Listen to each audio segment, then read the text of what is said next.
Eu gostaria de convidá-lo a abrir a palavra de Deus em Esdras, capítulo 7. Nós daremos prosseguimento à exposição que temos feito deste livro. Nós prosseguiremos a partir do versículo 11, Esdras 11. Nós vamos prosseguir a partir do versículo 11 e iremos até o versículo 28.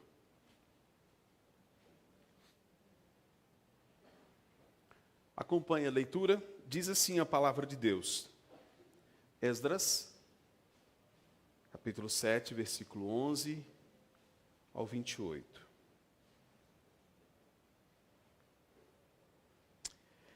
Esta é a cópia da carta que o rei Artaxerxes deu ao sacerdote Esdras, o escriba das palavras, dos mandamentos e dos estatutos do Senhor sobre Israel.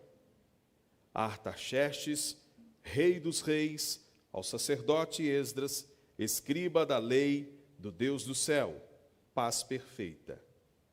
Por mim se decreta que, no meu reino, todo aquele do povo de Israel e dos seus sacerdotes e levitas que quiser ir contigo a Jerusalém, vá.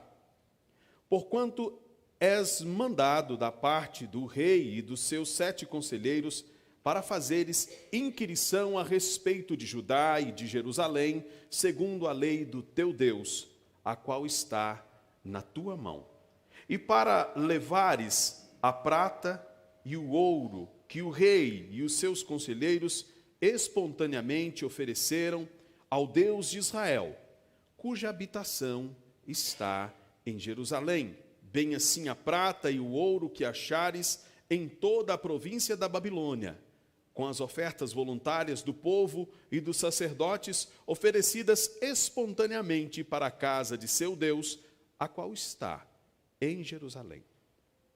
Portanto, diligentemente comprarás com este dinheiro novilhos e carneiros e cordeiros e as suas ofertas de manjares e as suas libações e as oferecerás sobre o altar da casa de teu Deus, a qual está em Jerusalém. Também o que a ti e a teus irmãos bem parecer fazerdes do resto da prata e do ouro, fazei-o, segundo a vontade do vosso Deus. E os utensílios que te foram dados para o serviço da casa de teu Deus, restitui-os perante o Deus de Jerusalém.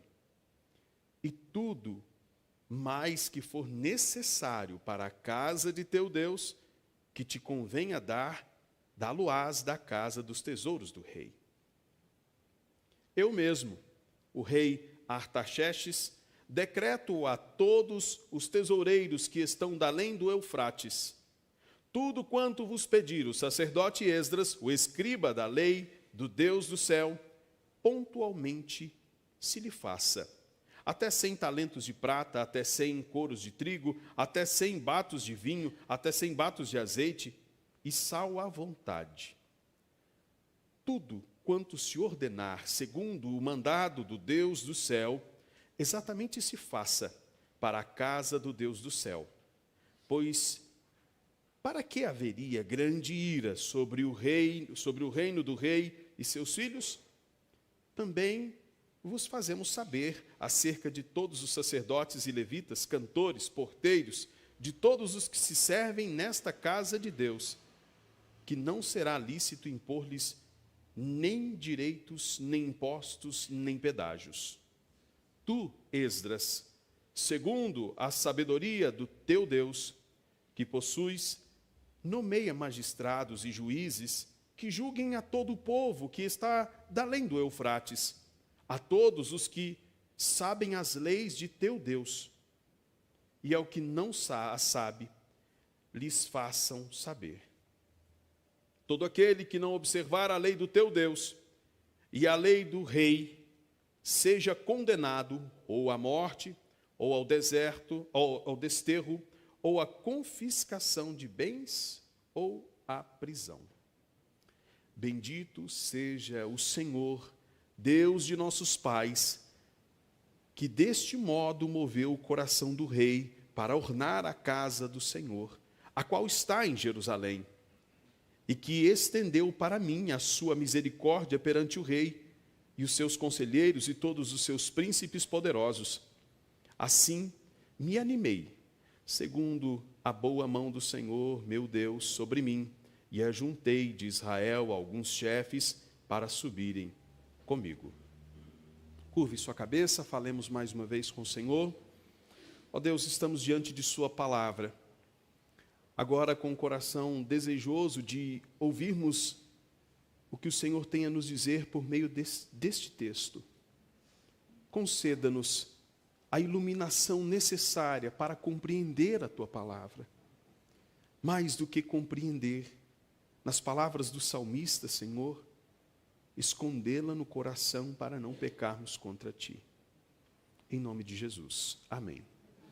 Meus irmãos, prosseguindo a nossa exposição, que já temos feito aos domingos, sobre o livro de Esdras, nós vimos nos versículos anteriores, no último domingo, no sermão pregado pelo reverendo Isaías, nós vimos o surgimento de Esdras na narração do texto bíblico, ou na narrativa do livro. Sua genealogia, como bem apresentada pelo pastor Isaías no último sermão, mostra que Esdras tem sim toda a qualificação para ser sacerdote. Sendo ele da linhagem de Arão, cumpre perfeitamente o papel, ou cumpre os requisitos necessários para que possa, então, ser um grande sacerdote em Israel, liderar o povo como tal e reconduzir aquilo que precisava ser reconduzido a Jerusalém, à casa do Senhor, ao templo. E ele havia disposto no seu coração, e fica evidente isso no versículo 7, ele dispôs no seu coração, primeiro, buscar ao Senhor. Esdras colocou isso no seu coração, buscar ao Senhor, obedecer ao Senhor, a sua palavra, e ensinar a lei do Senhor. Ensinar a sua lei perante Israel. Se você voltar os olhos para o versículo 7, você verá que foi isso que ele dispôs no seu coração. E meus irmãos, o rei Artaxerxes, seguindo as pisadas dos outros imperadores, Ciro e Dario, já havia feito importantes concessões para o povo que estava deixando o exílio e retornando para a sua casa, para a sua terra. O regresso dos judeus e a reconstrução do templo foram importantes concessões, mas Xerxes aqui vai além. Xerxes estava indo além dos seus antecessores. Ele estava concedendo aos judeus uma jurisdição própria, uma lei própria. Como isso se deu? É o que veremos nessa exposição. O nosso texto começa, como lemos, dizendo que, falando sobre a carta de Xerxes, autorizando o Esdras a regressar. Esta é a terceira ou quarta carta que temos ao longo da narrativa do livro. É uma narrativa bem intensa, com cartas chegando, cartas autorizando, decretos sendo feitos, cartas, inclusive, de oposição e também de concessão, muitas delas de concessões. E não se sabe por quem. Artaxerxes diz, logo no início disso, o texto diz que esta carta que o rei deu ao sacerdote, escriba das palavras dos mandamentos e dos estatutos do Senhor sobre Israel, tem um propósito, fazer uma inquirição, no final do versículo 14. O propósito desta carta é dar a Esdras a autorização para fazer uma acurada investigação. E alguns acreditam que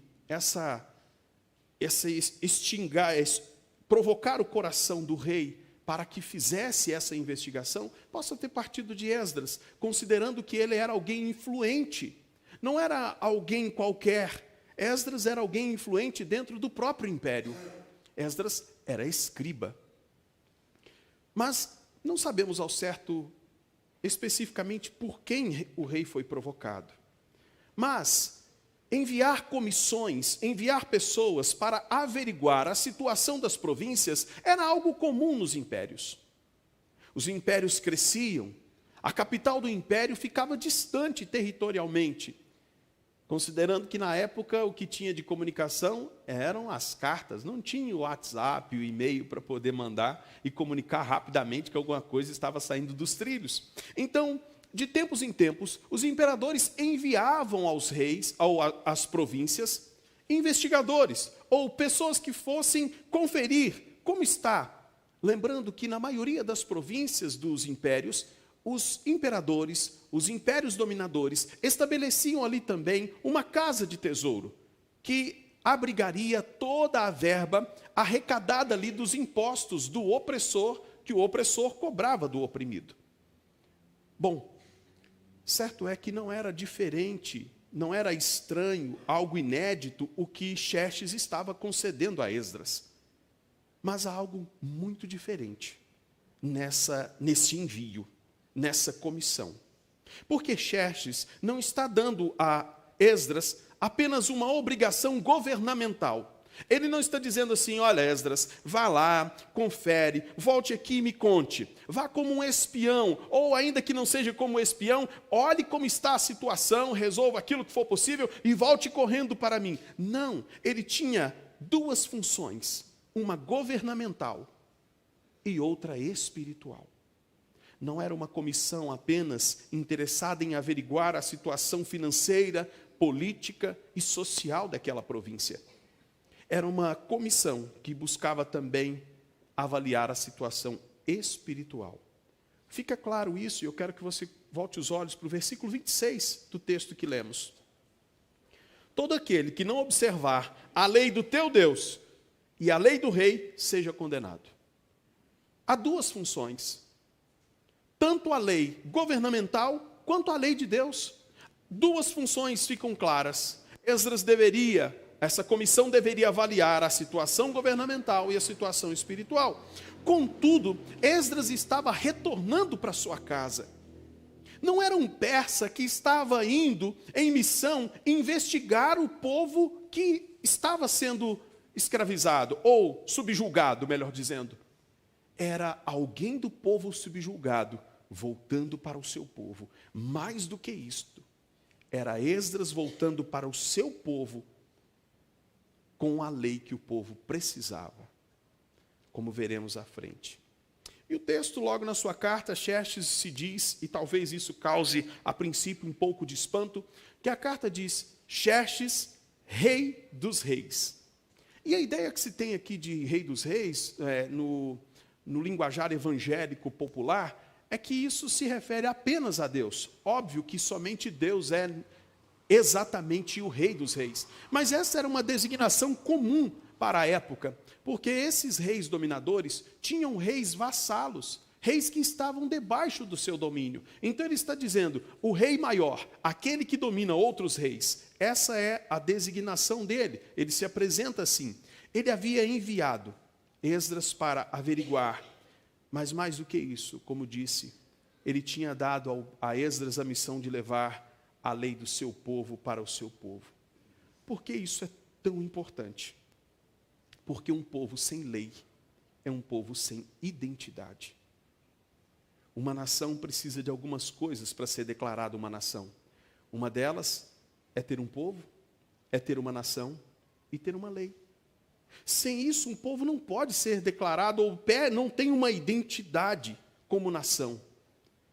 O objetivo do rei aqui, e a gente pode pensar, quando eu disse que era também a função de Esdras uma função espiritual, de levar de volta a lei, de instruir a lei, de levar utensílios, alguém pode pensar, poxa, então Xerxes havia se convertido ao Deus de Israel.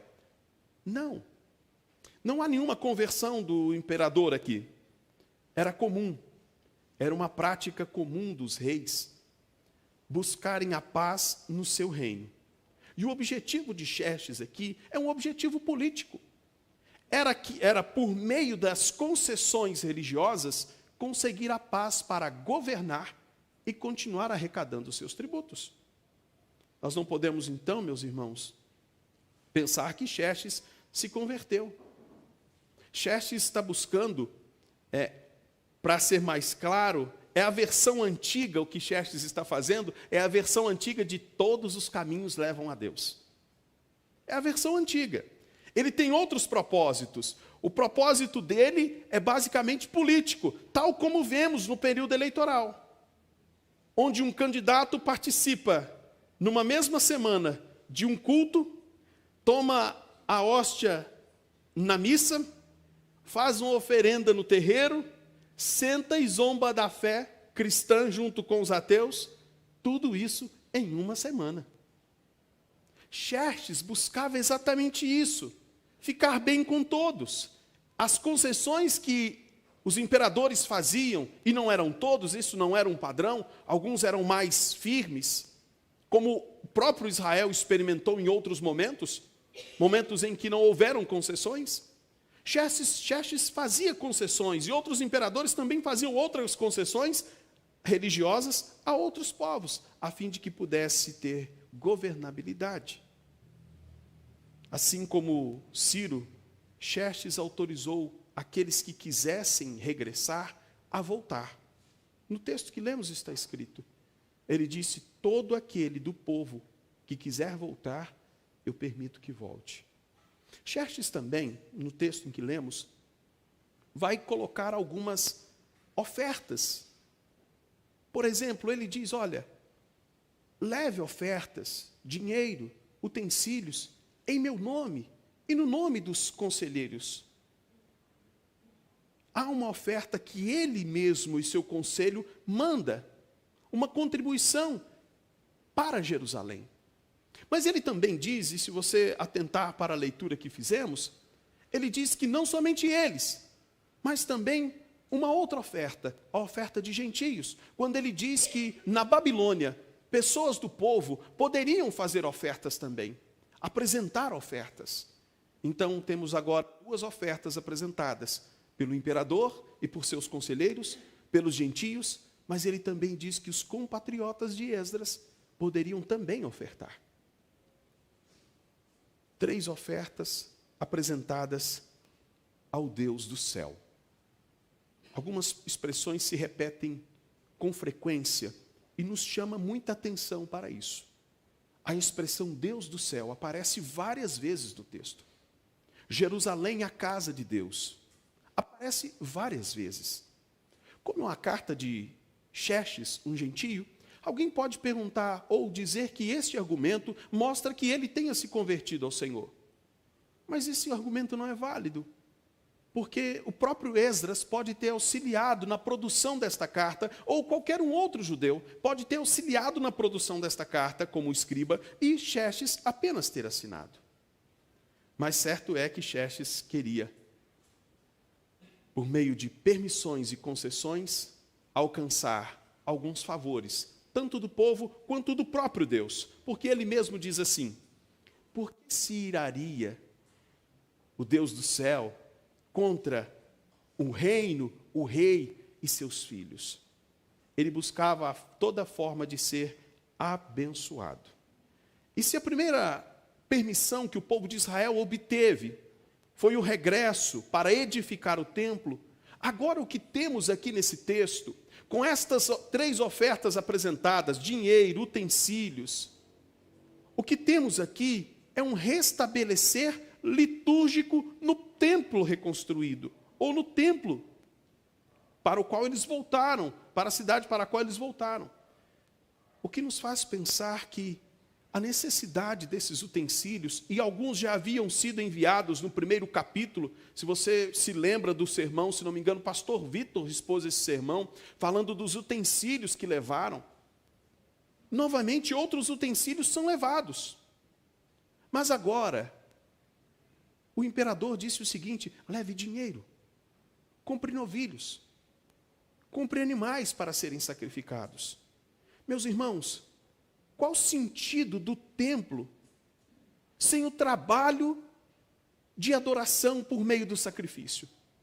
Qual o sentido de o templo reconstruído sem o sacrifício acontecendo? Qual o sentido do próprio templo sem a lei para instruir? O que me fez pensar: de que adianta templos gigantescos em nosso país, que viram verdadeiros pontos turísticos, se ali falta a escritura e a adoração ao Senhor? Vira um mero salão de reunião, como qualquer outro salão de festa. Não faz sentido o templo sem o sacrifício e sem a lei para instruir. Por isso, agora nessa concessão, o foco está exatamente nisso, não na reconstrução do templo, mas os utensílios, a compra dos sacrifícios, ressignificando o templo. O templo tem sua importância quando ele comunica as verdades da lei. Quando ele aponta por meio dos sacrifícios para a semente da mulher que pisaria na cabeça da serpente. Nessa primeira parte, então, nós vimos que o rei permitiu, decretou, ofertou e também buscou o favor de Deus. Quando ele diz, por que viria a ira de Deus? Na segunda parte do texto, dos versículos 24 a 25, nós temos o rei novamente abençoando o povo.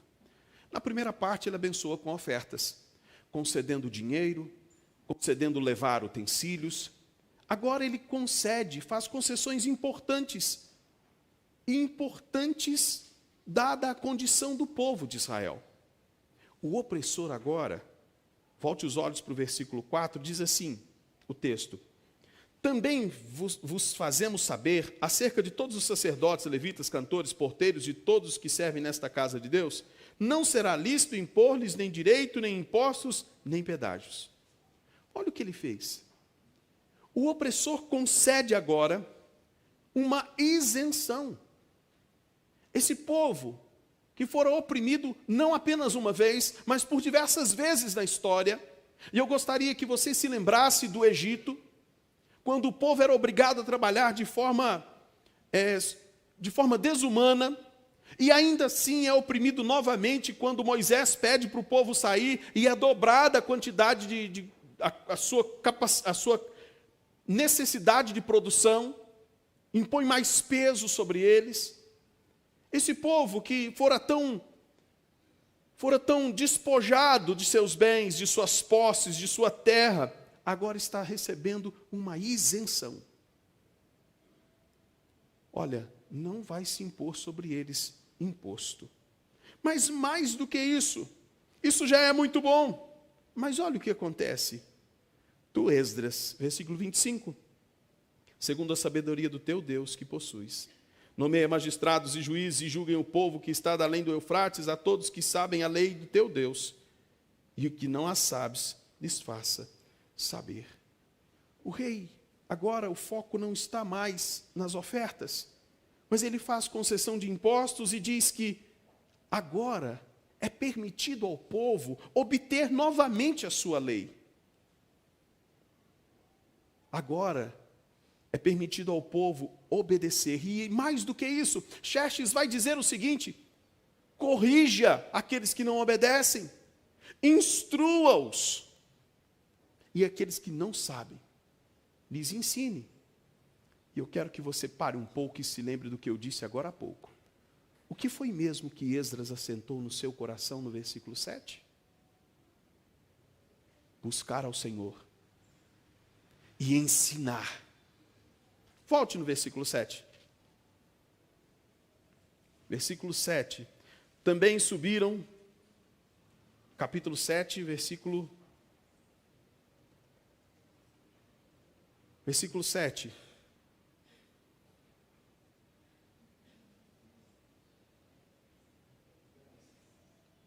Dez. Porque Esdras tinha disposto o coração para buscar a lei do Senhor, e para cumprir, e para ensinar em Israel os seus estatutos e juízos. Note, o que o imperador agora está fazendo?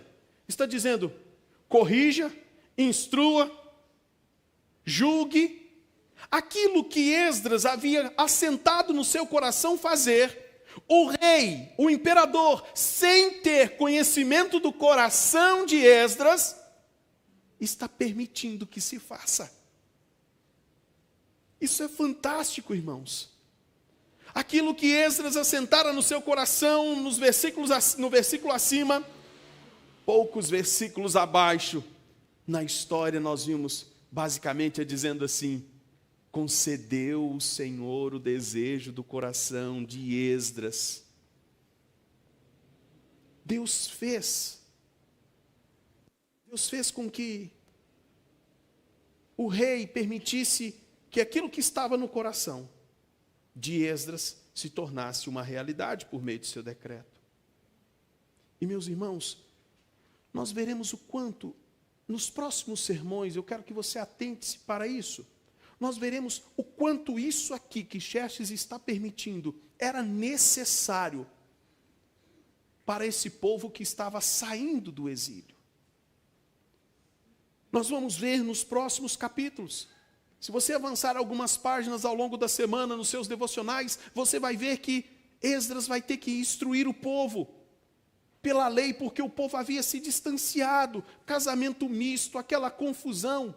A ausência da lei faz com que o povo afaste-se do seu Senhor. A ausência da lei faz com que o povo peque. Nós veremos, meus irmãos, que Esdras precisou fazer duras correções, importantes julgamentos, tal como assentara no seu coração, tal como o rei, o imperador, permitira. Do que adiantaria mesmo o templo sem lei? Qual a função dele? De que adiantaria sem a lei do Senhor, as reuniões solenes do povo no templo? Sentido algum. Nos versos finais, os versículos 20, 27, 28, nós temos a reação de Esdras. Mais do que a reação, nós temos uma interpretação de tudo o que aconteceu aqui. Porque a gente pode se perguntar, por que Xerxes fez tal concessão? Esse imperador tinha o coração melhor do que os outros? Naquela época, política e religião eram inseparáveis. Como disse, alguns dominadores usavam isso para conseguir governar e colocar impostos sobre os subjugados. Xerxes aqui está demonstrando uma aparente piedade, mas é uma piedade ímpia, que é aquela onde a pessoa demonstra concordância, tudo que você fala com ele, ele concorda, você lê a Bíblia para ele, ele diz, não, está certinho, é isso aí mesmo. Ele participa, ele defende, mas não é transformado, e pensa que por concordar com todos, jamais entrará em juízo. Mas nos versículos finais, nós temos Esdras, e se você notou, Esdras assume a primeira pessoa no texto. Observa como muda. Estendeu sobre mim a sua misericórdia. Assim eu me animei, ajuntei. Então Esdras não se contenta, não se contém com a carta, com aquilo que está autorizado. E ele rompe em reverência, em adoração ao Senhor, dizendo o seguinte: bendito seja o Senhor Deus de nossos pais, que deste modo moveu o coração do rei para ornar a casa do Senhor, a qual está em Jerusalém. A resposta por que Xerxes fez isso é Esdras quem dá. Esdras não diz bendito seja Xerxes, que não é como Nabucodonosor. Ele não diz Xerxes é diferente, vamos votar nele na próxima. Ele diz o seguinte: bendito seja o Senhor Deus de Israel. Bendito seja o Senhor que moveu o coração do rei. É como se Esdras dissesse assim: e há muito aqui nessa expressão bendito seja o Senhor Deus de nossos pais. Por que Esdras está voltando no passado? No presente, por causa do futuro.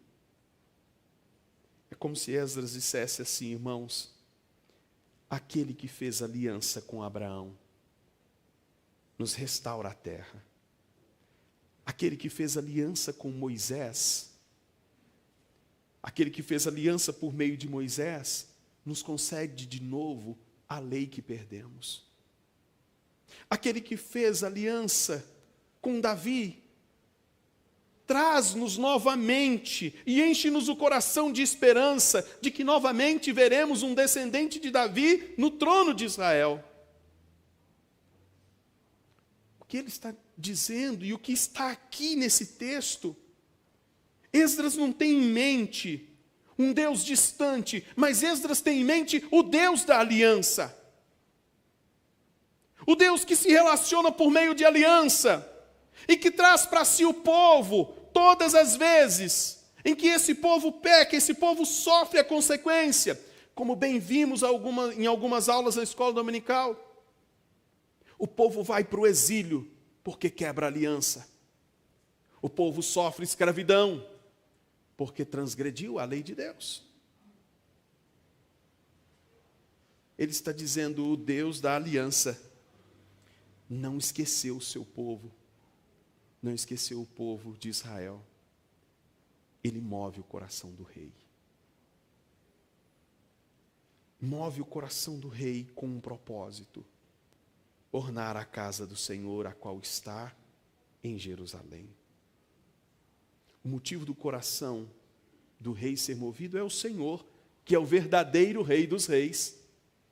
Aquele que é o verdadeiro rei dos reis, brinca com o coração do rei, faz dele como ribeiros de águas, o inclina para onde quer, para que o seu povo, para que o povo da aliança, para o povo para o qual ele chamou, criou para si, volte do seu estado de exílio. A lei seja restabelecida, os sacrifícios no templo restaurados, para que o seu povo pudesse voltar. E a história da redenção, preste muita atenção, avançasse como o grande Rei dos Reis determinou. Porque Deus não se esqueceu de sua promessa, a primeira boa notícia em Gênesis 3, da semente da mulher. O descendente da mulher esmagará a cabeça da serpente. Deus faz tudo isso por causa dele mesmo e de sua palavra. Ele sempre irá cumpri-la. Ele nunca perderá o seu povo, o povo da aliança. Ele sempre trará de volta para si esse povo. Ainda que seja necessário inclinar corações, destronar reis, fazer imperadores pastarem, derrubar impérios, o povo dele prevalece. Porque ele chama esse povo de seu povo mesmo não tendo sido povo. Meus irmãos, alguns pontos eu quero que os irmãos reflitam nessa noite. Um deles é a certeza de que Deus, o Deus da aliança, não nos abandona no exílio, na opressão dos reis. Ele não esquece o seu povo. Deus não abandona o seu povo em momentos difíceis. Deus não deixa a sua igreja à mercê de líderes, de governos, de homens. Deus sempre cuida do seu povo. Descanse o coração nesta verdade. Deus não abandona para sempre o seu povo por causa de sua maldade. Como um pai, ele corrige. Como eu e você fazemos com nossas crianças. Que precisamos ser duros na correção em alguns momentos. Mas que essa dureza na correção dura apenas um tempo. Logo eles voltam correndo para os nossos braços. E nós os cobrimos de carinho. Deus faz isso com o seu povo. Deus não lança o seu povo para sempre de sua presença. Deus restaura, e eu quero que você pense bastante nisso. Deus restaura a sua lei no coração do seu povo. Pensando nisso, reflitamos um pouco sobre a realidade que vivemos, onde há uma crescente perseguição à igreja. Se essa perseguição não é física, no mínimo ideológica ela é. Onde a igreja vem passando por momentos difíceis. E alguns chegam até a desejar que a perseguição aumente para que a igreja seja purificada. E eu me pergunto, qual a base para esse julgamento? Eu não desejo que a perseguição aumente, mas eu desejo que o Senhor traga a sua palavra para os nossos corações. Como bem disse o salmista, que ela seja escondida no meu e no seu coração para não pecarmos contra o Senhor. Mas se pecarmos, e se formos punidos pelo Senhor, descansemos em sua graça e misericórdia que Ele nos traz para si. Não se iluda com as bênçãos dos reis. Não pense que esse ou aquele postar um versículo bíblico significa que estão se convertendo. Não pense que esse ou aquele participar de um culto aqui ou acolá significa que, glória a Deus, ele é cristão. Isso não significa nada. Quando o benefício vier dos reis para o povo de Deus, não é hora de vestir camisa, nem fazer campanha para os reis, mas é hora de prostrar-se diante do Senhor e dizer: o Senhor moveu o coração do rei. O Senhor dirigiu a história. Confie no Senhor.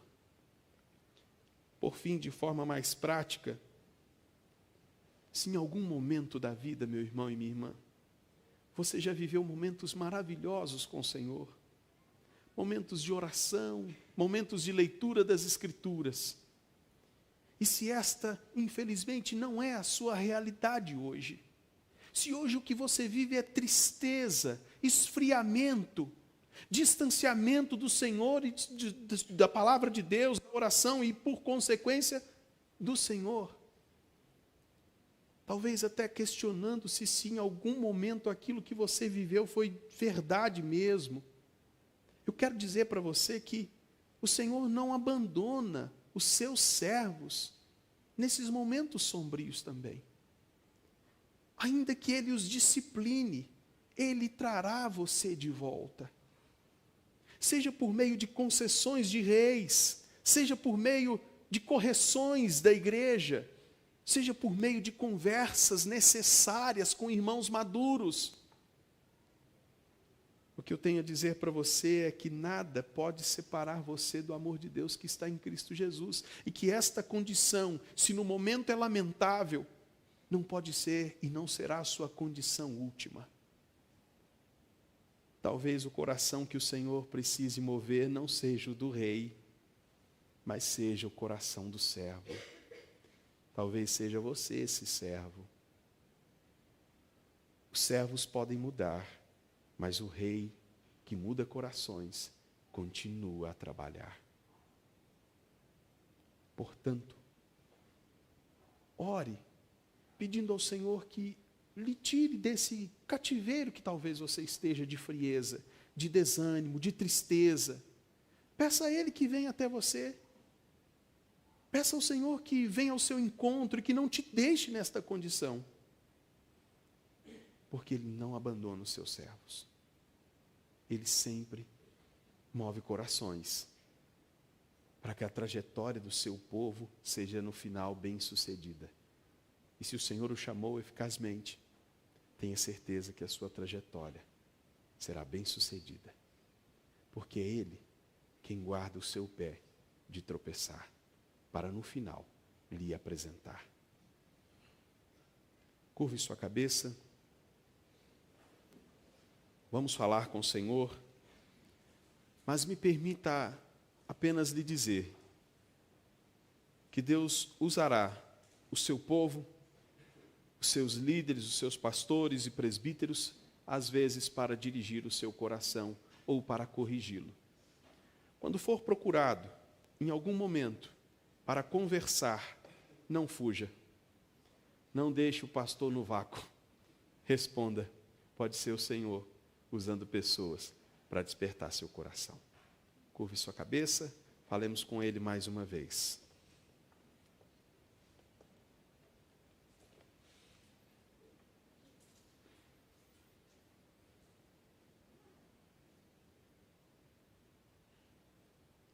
Ó Deus, o Senhor não abandona o seu povo. Embora o seu povo, em diversos momentos da história, tenha virado as costas para o Senhor, quebrando alianças. E o Senhor, cumpridor de sua palavra, muitas vezes puniu o seu povo. Mas nós te louvamos porque o Senhor nunca deixou de trazer novamente para si o seu povo. O Senhor não nos deixa na solidão do exílio. O Senhor não nos deixa na escuridão da tristeza. Ainda que por algum momento, em algum momento da história, a gente se afaste. A gente deixe de observar a sua palavra como ela deve. É certo que o Senhor virá ao nosso encontro todas as vezes, como um bom pastor traz para si a ovelha que está se afastando. E te agradecemos pela bendita verdade de que nenhum dos seus perece nessa condição. Oramos pedindo ao Senhor que nos perdoe todas as vezes em que pecamos contra o Senhor, que nos perdoe por muitas vezes negligenciarmos a sua palavra e não levá-la em consideração, mas antes, influenciados pelo mundo caído, seguimos o nosso próprio coração. Nos perdoe por isso, Senhor. O Senhor moveu o coração de Xerxes, e eu te peço, mova o meu e de meus irmãos. Mova-nos para si novamente. Traga-nos novamente para o Senhor sempre. Que os nossos pés, se em algum momento tentarem caminhar por outro caminho, apressadamente voltem-se para o Senhor. Obrigado, porque o Deus da aliança é quem garante que nós chegaremos ao final seguros, por causa da aliança da consumação da obra bendita de Cristo Jesus. Peço que o Senhor dê força para aquele que não tem nenhuma, aquele que não tem conseguido orar, ler as Escrituras, confessar os seus pecados. Fortaleça. Use, Senhor, outros servos. Use nossos pastores, nossos presbíteros, irmãos e irmãs, para se auxiliarem mutuamente, para que possamos voltar sempre para a palavra, porque só assim fará sentido o culto, a adoração ao Senhor. Só assim fará sentido uma vida piedosa. Só assim a vida será vida verdadeiramente, pois ela só pode ser vida se vivida para o Deus da vida. Agora, Senhor, abençoe cada irmão e cada irmã, despertando-nos ao longo desta semana, em nome de Jesus. Amém. Graças a Deus. Meus irmãos, que Deus os abençoe. Reverendo Isaías. Está lá embaixo? Ele vai voltar aqui? Não, né? Não? Então a gente agradece ao Senhor. Meus irmãos, que Deus os abençoe, lhes conceda uma semana abençoada e repleta de oportunidades para glorificar ao Senhor. Deus os abençoe.